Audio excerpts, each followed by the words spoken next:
Yeah, so you're talking about, basically WWE not liking people basically doing things outside of WWE. And to a certain extent, I get it. In the sense of like, like the OF stuff or like anything like that. But I feel like if you want to do things independent, like like you guys you guys they pay quite a bit of money for top tier, but like the rest of them below, they still have to pay their own travel, they have to pay their own car rentals, they have to pay their Hotel hotels. rooms. They're not in the kings. These top tier guys have their own freaking tour buses and all this other stuff. So like I feel like it's kind of mean that like either pay me more money if you want me to show up or cut me and I can go do whatever I want to do. Because I feel like most superstars could pretty much go to any other wrestling promotion and probably get a job. So, Pretty much. I think if you're known enough and you've had enough tenure in any company, I feel like you have the versatility to kind of explore other options if need be. But I digress. We digress. Um, so we get the final match of the night on Raw being CM Punk and LA Knight versus Braun Breaker and Bronson Reed. Um, Obviously, the match ends in a disqualification. No real, honest to God surprise. Um, but they got stomped by Seth Rollins. They got tsunamied by Bronson Reed. They got speared by Braun Breaker. I mean, I love what the Vision is doing in the sense of like we're the future, and if you're not with us, you're against us. And I know that's kind of that's a trope that's been used for a Yeah. century, but like, I like, I'm always a Seth Rollins guy. I have more Seth shirts than I do a lot of other ones, and if I could find his chain, I would buy it. But I probably wouldn't. Give me a plastic one. Right. But did you see that guy on SummerSlam night 2 that like was in the crowd and he was like he sounded just like Seth Rollins? And it was so crazy because like he had the chain, he had the championship, had the sunglasses. Like if Oh you ever God. want to like go look it up, but like it was so funny because he sounded just like Seth Rollins and it was crazy. But so so what do you guys think as far as like the Vision as they call themselves now? Like, what do you think it's a hit and miss, or do you think like it's gonna have some longevity? I think it's got some legs in it. However, it's not going to be as credible until everyone else in the group has a championship. That's either Braun Yeah. Breaker or Bronson Reed having singles championship, whether it's the U.S. championship or the Intercontinental that's on the brand, or their tag team champions. So there needs to be there needs to be more championships with Seth Rollins faction in order for it to be credible. Um, Kind of like the and same not, the same thing we're yeah, talking about with Judgment Day. yeah, Basically, you can't talk about your dominance unless you have championships. And I think they're definitely working their way towards that. But at the same token, I feel like they're kind of getting held back a little bit because Judgment Day is just kind of hanging around. So, Pretty much.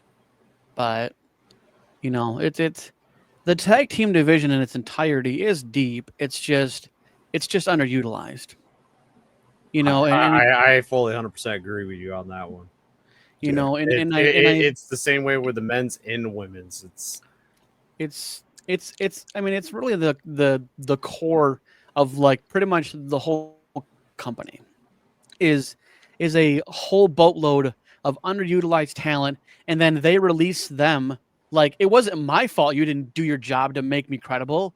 I mean, Shayna Baszler was a freaking bona fide star, a mixed martial arts talent, a Oh, WWE I was a talent, big fan of her. and you didn't do jack shit with her, and then like, and then it's like, oh, let's move on to someone else, and then like and like I like that they finally, honestly, like as far as women's division, have brought up quite a bit of NXT stars, even though there's still plenty more to go.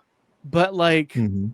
they're still recycling the same, with Becky, Bailey, Charlotte, like they're kind of. I mean, I think the thing with Tiffany Stratton, I think is pretty strong. I don't think they're taking that title off her anytime soon. I feel like she's top tier, at this juncture. Now I know there's the topic of Naomi that no one really knows the true story or what's going on with her. We don't know if it's an injury. We don't know if it's a pregnancy. We don't know what it is. So I really don't want to like speak too much on it. I just want to speak to the confusion of what it is. So, Mhm. I mean, I Yeah, hope I they would agree give us with you. something. Like I don't and the thing is, and if she is pregnant, congratulations. And that's life. Alexa Bliss did it. Other people have done it. I was So gonna say like it's she did talk about saying that in the interview before she said she is ready to become a mother and step away from WWE for a little while. yeah. And And again, we don't yeah, certifiably know anything until they put it on Raw or SmackDown. Or whatever And it is. If it's she's hurt, hopefully she gets well and comes back soon. If she's yep, pregnant, congratulations, happy for her and Jimmy. exactly. They're both great talents, and they both deserve it. And she so definitely deserves it for all the hard work she's did outside of the company with other promotions. yeah. Yep. So yeah, I mean, So and yeah. we'll wait and see, just like everyone else. Yep. I mean, and that's there's some things in WWE that are very guarded. They're very kept, in house. So I think this is definitely one of those things. And so like I don't want to jump on the rumor train, with all these other people, all these other, podcasts and YouTube channels and Maybe sitting there just we'll find out Monday. yeah. Yeah. I mean, I hopefully we do that we have some definitive, answers. So, um, so over to SmackDown. Um, as much as annoyance that the MFT and Solo Sokoa are, Mhm. I mean they're very bloodline OG kind of you have obviously you have the tag team you could possibly have with Tamatonga and JC Mateo if you wanted to. Talatonga's kind of that enforcer, much like Solo originally was, and Solo's kind of the Roman. And like, and I know it. We don't like the faction. We think they're a little bit played out because Bloodline stuff is just kind of played out. But I think whatever they're given to do, much like any person doing whatever gimmick that they ask you to do, if this is what they want them to do, I think they're knocking it out of the park. Um, so obviously, Sammy comes out as a new acquirement of SmackDown, which with really no brand split, it doesn't really seem like it's that exciting of news. Right. But Sammy basically wants a shot at the United States Championship, which I'm all for. Um, Obviously, if a fight ensues as it always does, and then people come out and Jimmy comes out and Jacob comes out and and we always I mean they literally did the exact same thing on Raw. Like the exact same thing. People come out and talk and then they start fighting. Hey, match at the end of the night. Like they literally did the same exact bit. It's literally fucking obnoxious. But and so we obviously get a Jimmy Uso, Sami Zayn, and Jacob Fatu versus MFTs at the end of the night. We'll get to that. So since Charlotte Flair and Alexa Bliss have become champions, it seems like a who's next. They haven't done anything with them really, with the exception of giving Roxanne and Raquel another shot. Obviously, they lost, so they can get to the back of the fucking line. Thank God. And so I hope they start producing something with these women's tag teams because Alexa Bliss and Charlotte Flair box office.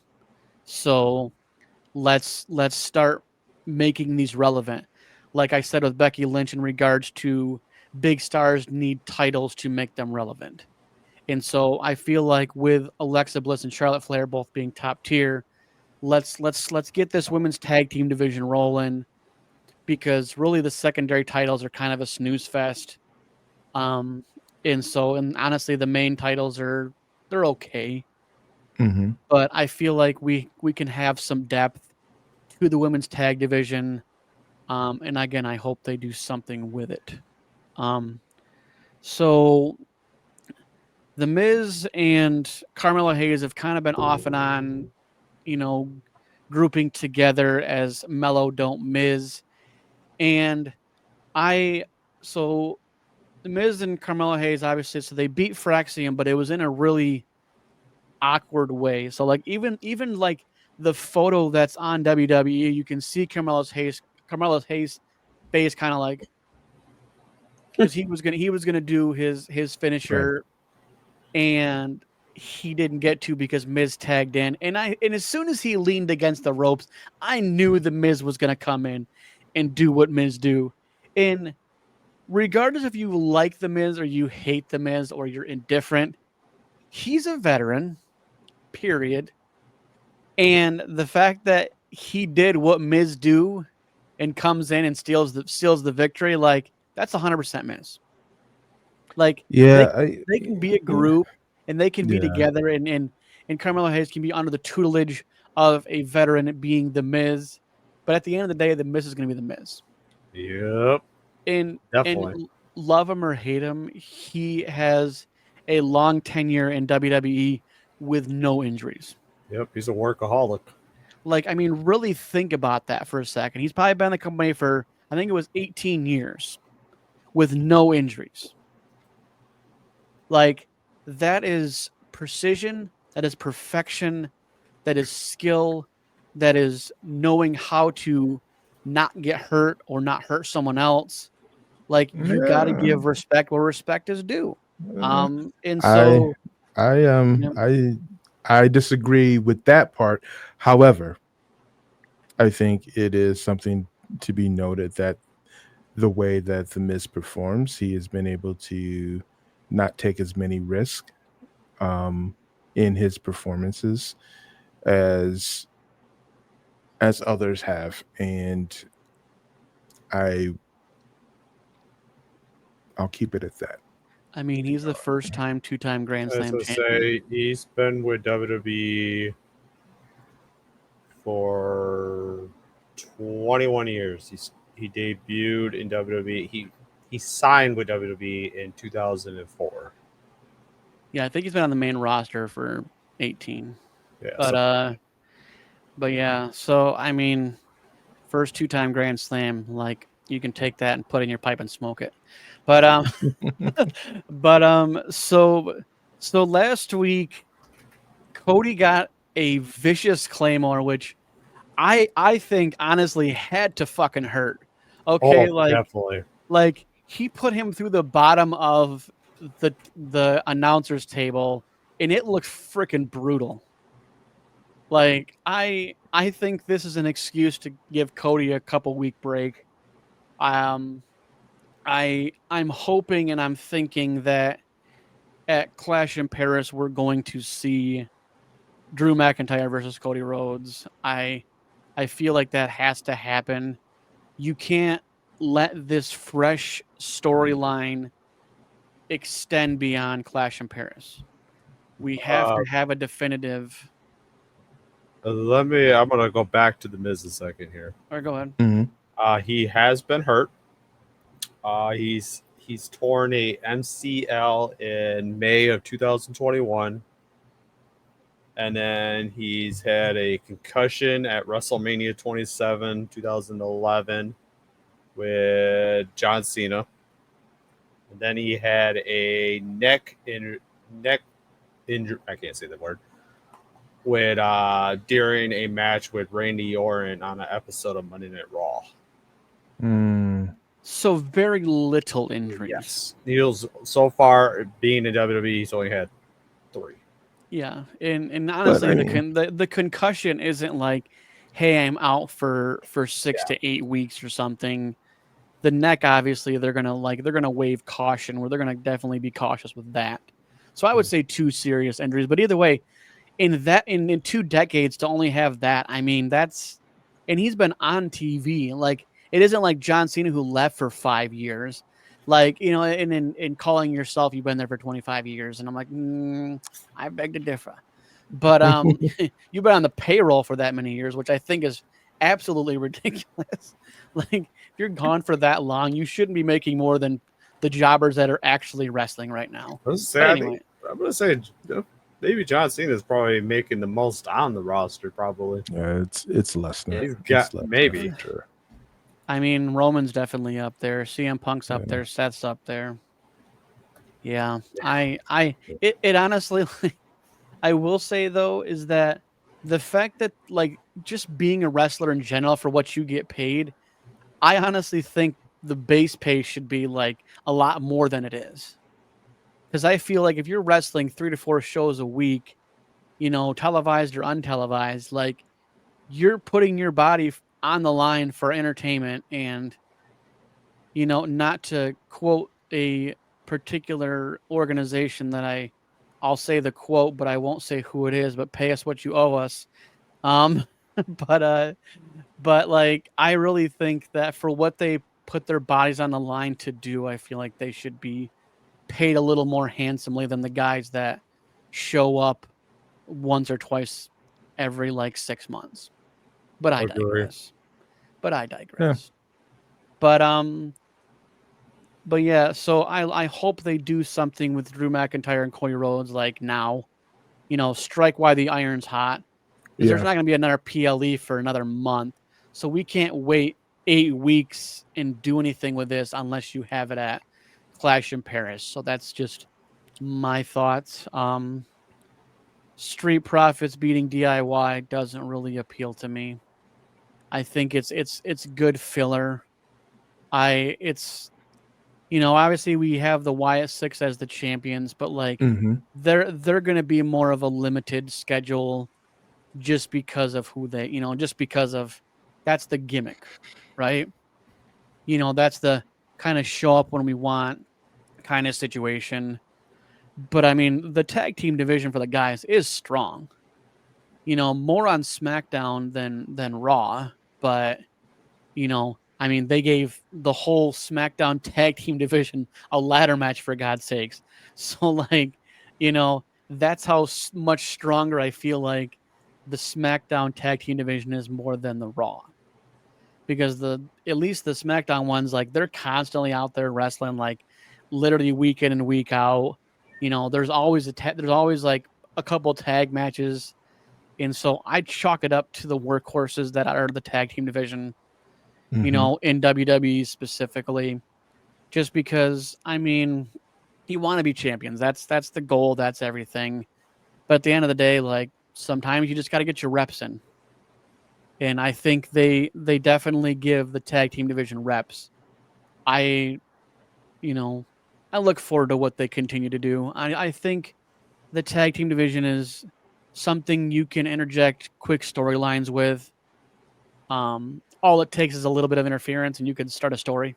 So I think it's easier to do tag team storylines, matches than singles. But I digress. So obviously the end of the night again was the Sami Zayn, Jacob Fatu, and Jimmy Uso versus the MFTs. Obviously the MFTs take the L this time. But good old Sami Zayn, the haluva kick, man. I tell you, that's honestly one of the more brutal moves, just because if you miss it by a little bit, you're going to get like booted hard in the face. Oh yeah. So and so Sammy does get the pin. Forgot actually on who, but so I definitely hope they, we get the Sami Zayn versus Solo Sikoa United States Championship match. It definitely needs to happen. And I honestly, like, 100%. Sammy needs to get back on winning gold. Like, I know he hasn't won the top yet, but they can storybook that for as long as they want. I mean, it is unfortunate that some of these workhorses don't get, opportunities, and then these new guys come in and win. I mean, you have Julia, who was the Women's United States Championship. She just showed up. You have Tiffany Stratton, who's been on the roster for maybe about 2 years, and she's champion. And so like there has to be a little, just an inkling of frustration for, the more tenured main roster wrestlers. So I hope they at least do something with it, though. Like like, yes, new toys are nice, but like, let's give some veterans some good reps. Maybe some title shots at least. You know, and maybe in the long run, you get that long-term story booking where it's like, oh, I've had multiple opportunities, but I never won, and and then you finally get over that hump and you win. So, I look forward to it. So as it stands right now, with Clash in Paris, we have Seth Rollins versus Jey Uso, CM Punk, and LA Knight. I think that's going to be a crazy match, but we all know full well that the rest Jay's of the not division will going. get it. The rest of the division is going to get involved, and that's I don't have to watch the tape to know how that's going to play out. So obviously Seth's probably going to retain on that. John Cena versus Logan Paul. There ain't no way the never seen 17 is going to lose against Logan Paul. If they Not do happening. have that happen, that's freaking BS on Cena. That's really, and I think we commented about it last week. John Cena giving the rub to someone who doesn't need it or is undeserving. I didn't really see it being Logan Paul. I actually thought it was going to be like Brock Lesnar. I don't think they want to push that Brock Lesnar. I think they want to make that Brock Lesnar match. They really want to make that a spectacle. They really want to make that like top notch. So Clash in Paris, yeah, it might be at the next PLE that I don't think they have a name for it yet, because I know they're going to put it on the same day as AEW All In Canada, on the same day as them, to try to outbeat them. Yeah, but I know they have it set for but... Cena. I know they have it set for Cena and Lesnar for that. What I've been hearing, what I've been reading. Yeah, I mean, because we still have Crown Jewel Perth in October. We have Survivor Series in November. So I mean, there's only 2 PLEs. Well, there's I guess 3 PLEs left, but only 2 for him to wrestle Brock Lesnar at. So it's I think we get it as Survivor Series, and that being essentially the final PLE of the Cena farewell tour. And I don't even care how it ends. I don't understand. I know we've talked about this vaguely, but like, we all know, the outside of the ring stuff with Brock Lesnar, and I get Seth Rollins or John Cena wanted him back, and part of his farewell tour, but there's too much going on outside the ring. Like, I don't think any WWE fan that even knows an inkling of what's going on really wants any of this to be on. So I and know it's unfortunate. Go ahead. Some of the stuff that I found with some of the other people that do wrestling broadcasts and stuff like that. One person, I take that back. 2 people said for Cena's probably his last farewell, his retirement match in December would be at a Saturday night main event. And I think it's stupid, because it's what they did to Goldberg. And if he did his farewell speech and they cut him off like they did to Goldberg, that's going to piss off a lot of fans. Yeah, I don't think they would do that with Cena. I think they learn from their mistakes, but also it's John Cena, right? It's not Bill Goldberg. With that being said, I True, true. Goldberg did bump heads with a few people in the back. yeah, and I Lord. Yep. yeah, I don't care for WWE's positioning of if they can't control you or own you or have an interest in you, that they'll bury you. From a business standpoint, there's enough money and enough attention to go around for everybody to eat and enjoy professional wrestling, right? um with the rumors and that I've read online that WWE wants to choke out AEW, I think that level of petty and that level of uh business is disrespectful, not only to your fan base, but it's disrespectful to professional wrestling as an industry. Yeah, and And it's not, and It's more feel like it's gonna become like the Monday Night War right. wars, and I know I've been seeing that WWE's trying to get copyrights of Edge and Dean Ambrose and Chris Jericho, and I know they said they're gonna re-sign a former WWE wrestler from AEW when their contract is up. And I know Jericho's been in talks with WWE, wants to come back to WWE and retire in WWE. Saying Dean, he does not want to come back. No. Edge doesn't want to come back.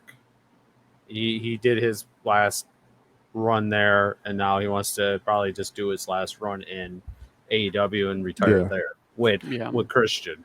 Yeah. yeah, I when you hear the rumors and the internet chatter about the business side of WWE, you would hope that it's just that it is rumor, but you also look at how they're positioning the product right now, and my take on that is that they're falling back into what the old regime did, but in new ways. Signing people to long-term contracts so that they can't go to other promotions. You know, nickeling and diming talent and stretching out storylines, and giving us filler instead of giving us everything that we would expect to see in a timely fashion. Um, yeah. Not to mention how they are treating other either other partners or other promotions that they have this working agreement with TNA. They have this acquisition of AAA, that now has their DNA, all WWE DNA all over it, which was really fast. Oh, um yeah, definitely. so Well, there's a did you see the fans being pissed off at like the Demon Finn Balor puppet going for $100? Oh, and yeah. you want to sell that in Mexico. I'm not saying that it's not a popular item. I am saying that in a global recession and in a country that does not have the same money as the US, that is absurd. That is insulting and disrespectful. I mean, And I bought my daughter a Lily doll for like a quarter of that. right. Hey, I did you think buy I that think at it WrestleMania or SmackDown? The I Literally bought it that. I think I bought it at SmackDown, or I bought it off the shop. But yeah. I think it's really rude of WWE, and I think it's very well, it's insulting. they're so money hungry right now. Just and not even WWE. It's just TKO. TKO went for broke buying product. Then how did you buy them with money you don't have? You sound like the That's fucking government. How do you do things with money you don't fucking have. And plus Like on top of it, it doesn't make any damn sense either. With Triple H, had an interview asking him what he thought of AEW, and he goes, "They're not a competition to us." Yeah, But they got you great. want- but- He goes. Yeah, they got great product, but they're not competition to us. But now he's trying to target their pay per views, put on big stars, just like that one day where they had their show was on. AEW had a show on Tuesday, and they NXT, and they brung the Undertaker. They put more eyes on NXT and took the views from AEW. It's just being very, very petty. Well, Yeah. and like the old adage is watch what they do, not what they say. Yeah. And Yep. and like we all know full well that like AEW doesn't match up to WWE. Like No. that's been proven. You've seen the ticket sales, you've seen the stadiums, and the problem is that AEW's biggest flaw is that they did not solidify one show that they were selling out arenas, and they tried to just 3 shows, boom, just make it happen. Like, because their business model is, I have a bunch of money to go do whatever the fuck I want, but like I'm a fan, I'm not a businessman. Tony Khan is not a businessman. So he's a spoiled rich kid who just I has would money to do what he wants. so I'm going to disagree with that take, because I do like the AEW product, and I do think that he does have access to a lot of money. However, when it comes to a business acumen, I think Tony Khan does have it. But what I think gets in the way with Tony Khan and the way that he runs his business as opposed to WWE is that he took the mindset, I'm a big fan and I want this company to run as a thank you to professional wrestling, because it was such a great part of me growing up. Yes, I do have access to money. Yes, this is a business, and at the end of the day, I've got to run it as a business, but he doesn't have the professional wrestling business mindset or experience. He comes from more traditional sports entertainment. Like, his father owns the Jacksonville Jaguars. His father owns, I think, also a football club in the UK, a very like high profile football club, soccer club. His dad owns a lot of stuff. Yeah, a lot of stuff. So he has a business acumen, and he's leaning on those. He's also he's also someone who loves pro wrestling, and he is a pro wrestling fan. Don't get me wrong. Yeah. I don't watch AEW on TV like I do Mhm. with WWE, but I do go back on YouTube, check out their product. And I still keep my eye on what they do and what they do in the ring and all that. And so there's wrestlers over there that came from WWE that I'm still fans of. Yeah, and I think a really good metric, I think, is that they're starting to hit their stride. They are still a young company. There's still going to be growing pains, just like TNA had. TNA had a lot of, like, they had the Dixie Carter years. The Dixie Carter years. Oh my god! Yeah, I mean, that was terrible. if someone showed up with an EBT card and a half-eaten Subway sub sandwich, they probably could have got TNA. No cash at all. There were a lot of lean years. Stories didn't make any sense. And I think AEW is going to have that same problem. But for a company that has professed that they're not in competition with anyone, to do what is being rumored that they're wanting to do, does not help professional wrestling. And the matter of fact, I would say it's very detrimental, because then the next promotion that wants to like do some stuff, they have to worry about WWE choking them out of business. No, that does not do anything for the professional wrestling industry I was at gonna all. say, for TNA, I've been following TNA since back when they had Kevin Nash, Scott Hall, Sting, Yep. Hogan. Angle was there. Yep. I've been watching them when they had the entranceways on both ends of the building. Yeah, that was interesting. They had the 6 sides, you know, The ring. yep. They had the octagon type of style ring. Yep. They had, you know, they were doing a lot of stuff. And like, I can't think that it's beneficial for WWE to conduct business in such a way that would hurt professional wrestling. And Well, there's more than one way of doing professional wrestling. I think it's not healthy yeah. competition. It's not. It's really not. It's not healthy competition at all. It's throwing jabs for really no reason. I mean, like Right. at the end of the day, professional wrestling is a whole is the umbrella. Right. You know, and so you have wrestling is just everything. Yeah. Every brand, every promotion, you know, because you have lucha style wrestling that's very popular. You have TNA that's popular. You got AEW that's popular. You got WWE. Like they're all professional wrestlers underneath the same umbrella of professional wrestling. So Right. a rising tide raises all ships. Like, but to sit there and be petty, you know, towards other companies and trying to belittle them. And I'm like, at the end of the day, like professional wrestling fans are professional wrestling fans.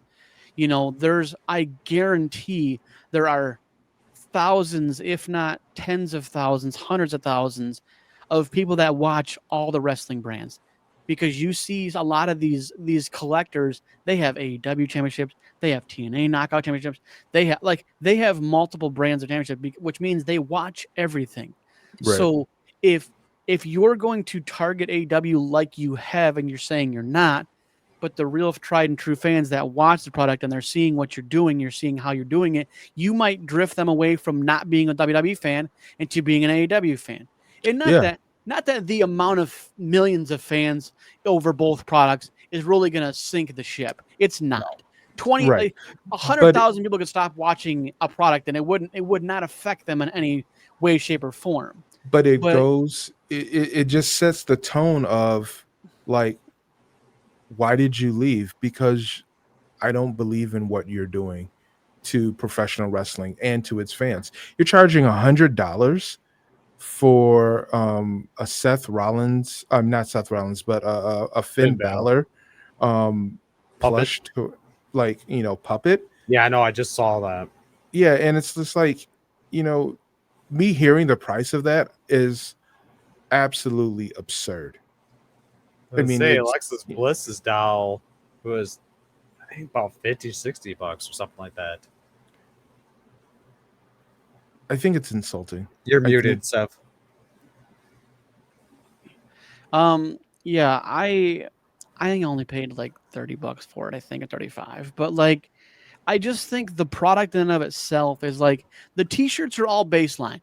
The t-shirts are literally just $35 plat, unless it's hoodies and long sleeves and whatever else. But like, to buy a WWE belt, which like as a kid to have like an actual belt was like, man, that's so cool, man. Nobody can just spend $600 on a title.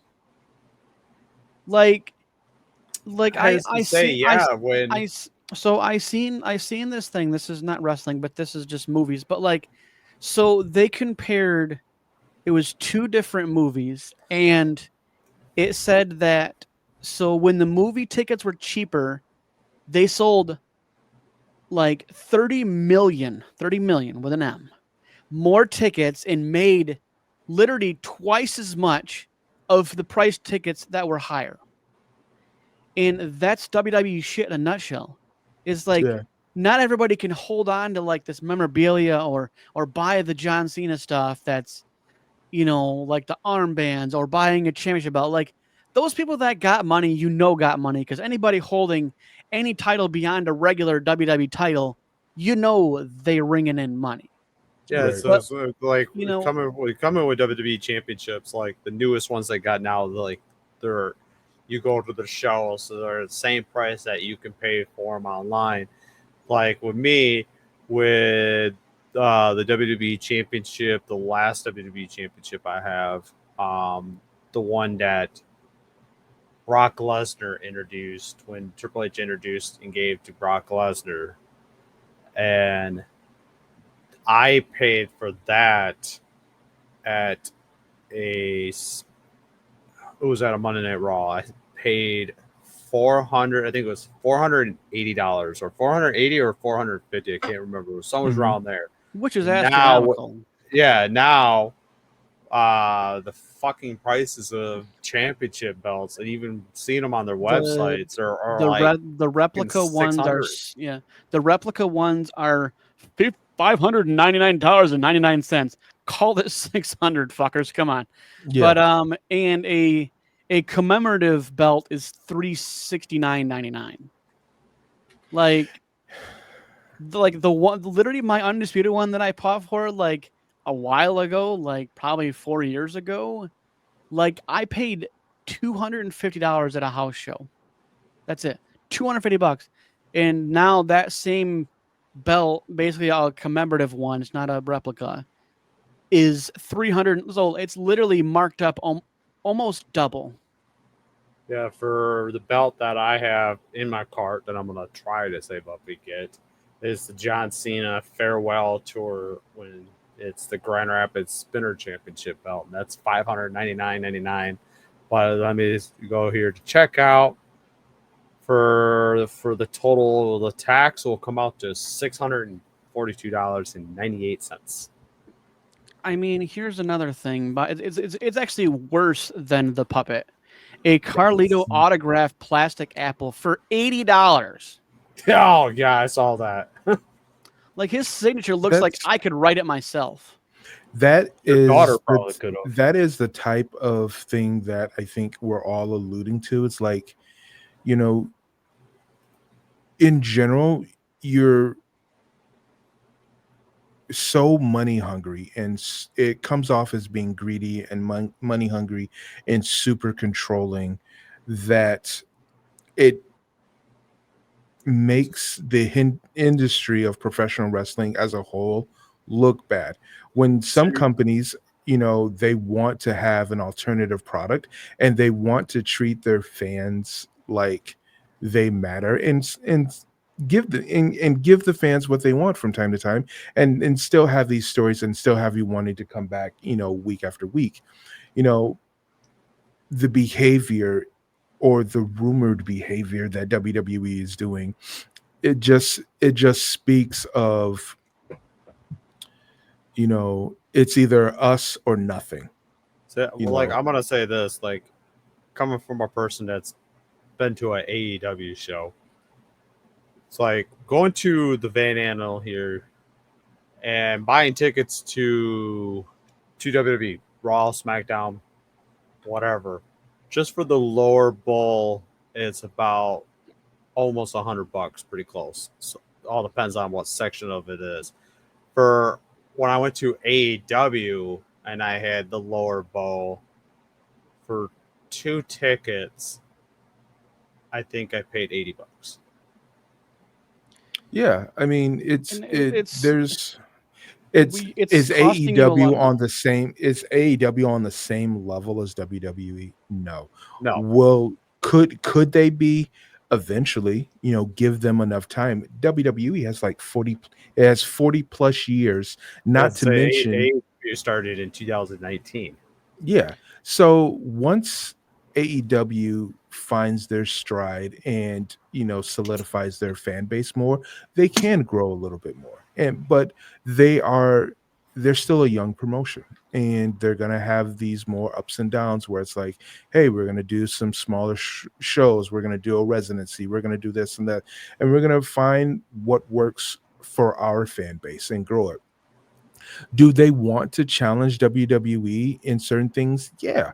Are they going to be able to? I think they do. Yeah. Are they going to be able to succeed at some points? Yeah.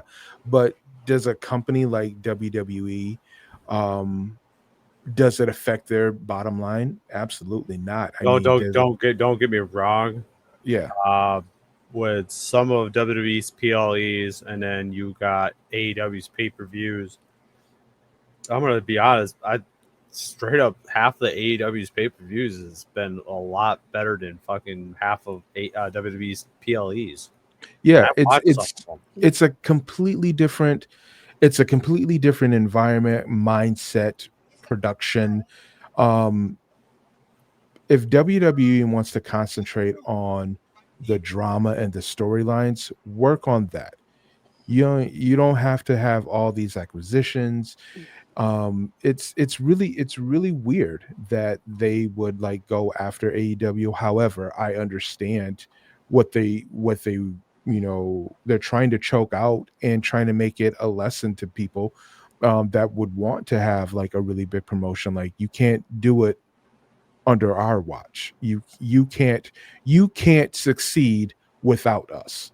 And I think that is what's really disrespectful to the business, and the fact that they are just being absurd with a lot of their prices, with a lot of their It's just products. ridiculous. I Yeah, mean, it's it Just like like with their t-shirts. When I first started going, their t-shirts were like $25. Now they're like Mhm. 35.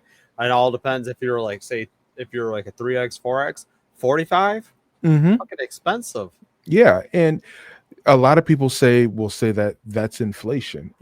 Like, okay, granted, there may be some inflation with that, but it's also something WWE can tolerate, and is a big enough entity to navigate without being insulting.